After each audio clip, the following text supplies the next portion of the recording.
When someone proposes a new emoji, why must they address the elephant in the room?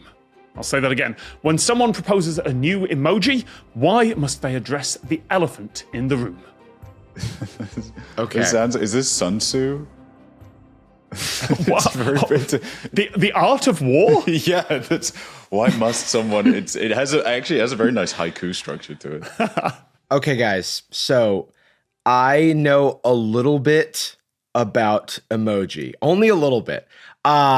There's a Unicode. Do you guys know what Unicode is? Like the syntax for them. It's a I guess it's a way of encoding information, but it is like it's how emojis and other symbols are encoded.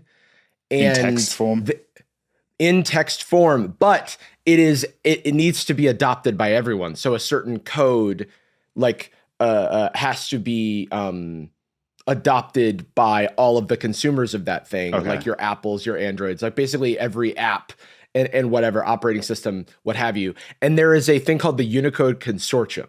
It's sounding very Warhammer. And so emojis I know are like, they have to go through this Unicode Consortium. The elephant in the room, the elephant. And so these things are actually proposed. Like there are proposals. There's probably a lot of, I don't really understand how they meet, how they talk, but there's like a lot of discussion that needs to be had. And also, technically speaking, there needs to be a discussion of how these things are implemented. I might be red herring us. There might just be like a more interesting thing, but I wanted to give that context up front. So at this consortium, maybe there's an elephant presiding over the discussion and has a gavel and no, we will not have a new emoji. I think there's an elephant emoji, right? There is an elephant emoji, yes. Pretty ironic to forget it. Hey! Applause now.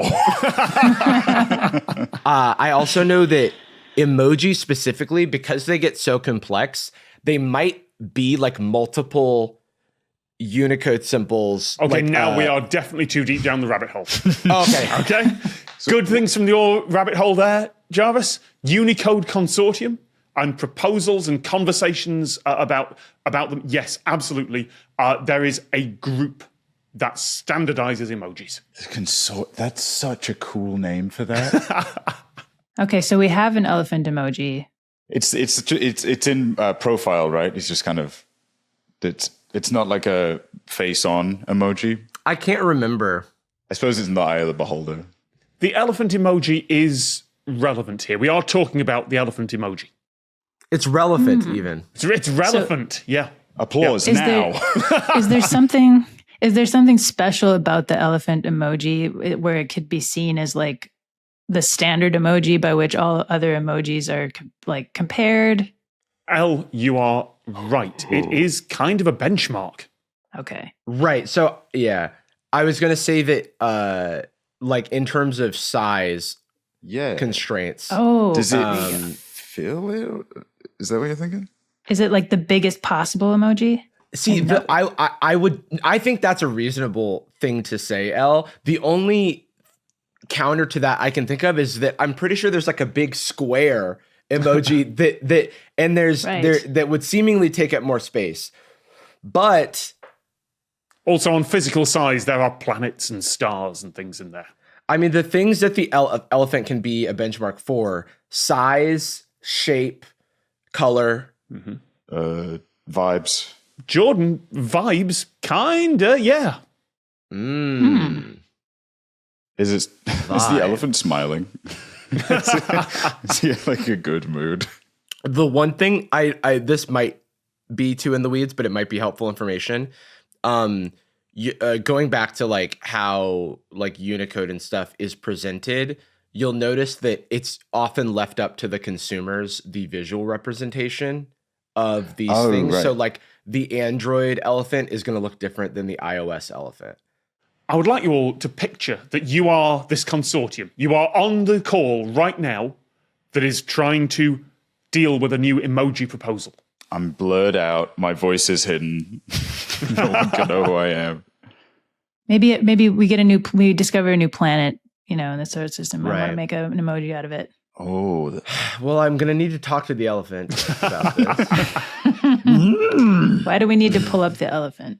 So I think it has to do with like what we can't represent everything as an emoji. We get so many proposals. So is this one of the, like, an elephant is a highly recognizable, well-known member of the animal kingdom.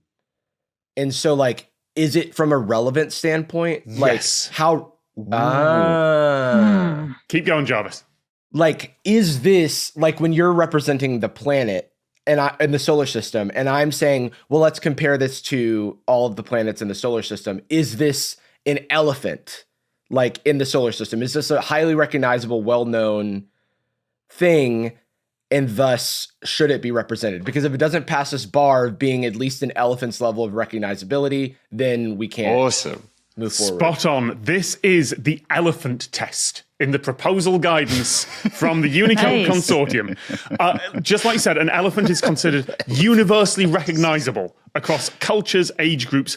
If a proposed emoji would be significantly less recognizable or useful than something like an elephant, it may not make it into Unicode. I suppose it's if it were to be the thumbs up or a palm or a smiling face, that might be a little too universal. Yeah, little too much.